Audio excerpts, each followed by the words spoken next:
Halo Loice, halo guys. Ini pertanyaannya bagus ya, karena jarang nanya kenapa kok kopi. Jadi kopi itu pada dasarnya memiliki tiga kandungan, kafeindol, kaweol, dan polifenol.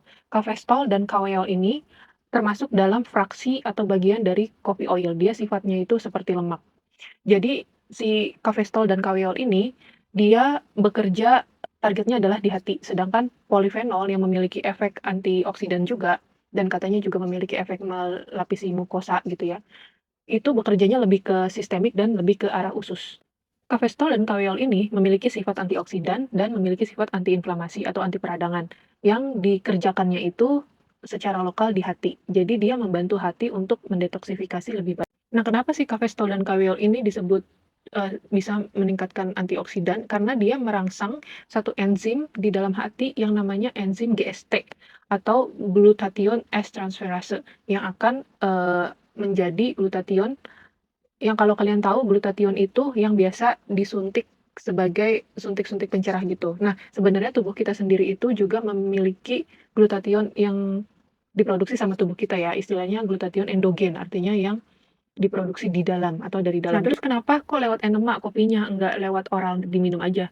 Yang pertama, si kopi itu kan masuk ke dalam usus 12 jari kita. Nah, di dalam usus itu kan banyak pembuluh darah ya. Nah, ada yang disebut vena hemoroid, yaitu vena itu artinya pembuluh darah balik yang ke arah jantung. Kalau arteri itu kan yang dari jantung ke seluruh tubuh. Nah, ini kayak ini contoh nih. Nih, ini nih vena. Nah, vena yang ada di sekitar situ namanya vena hemoroid.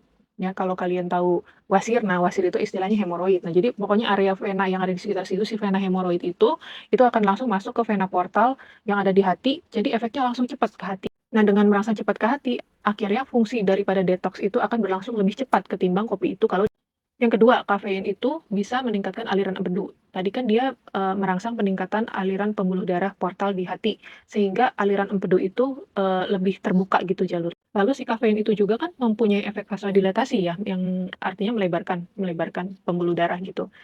Jadi dia merangsang dilatasi atau pelebaran saluran dari empedu itu, sehingga yang si empedu yang dia mengikat toksin-toksin itu dia bisa lebih gampang turunnya.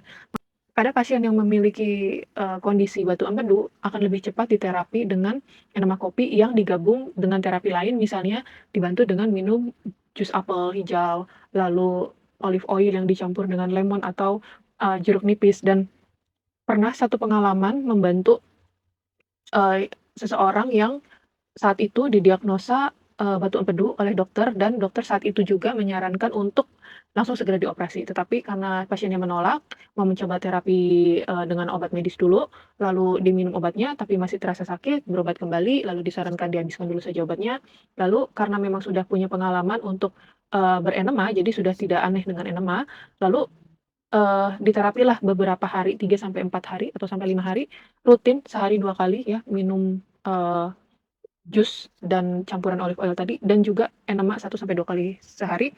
Dan di hari kedua, 3 itu banyak sekali kayak gumpalan-gumpalan lemak yang mungkin memang juga terkolaborasi oleh si minyak-minyak itu tadi dan akhirnya menggumpal seperti kayak biji-biji mirip-mirip biji-biji batu empedu seperti itu.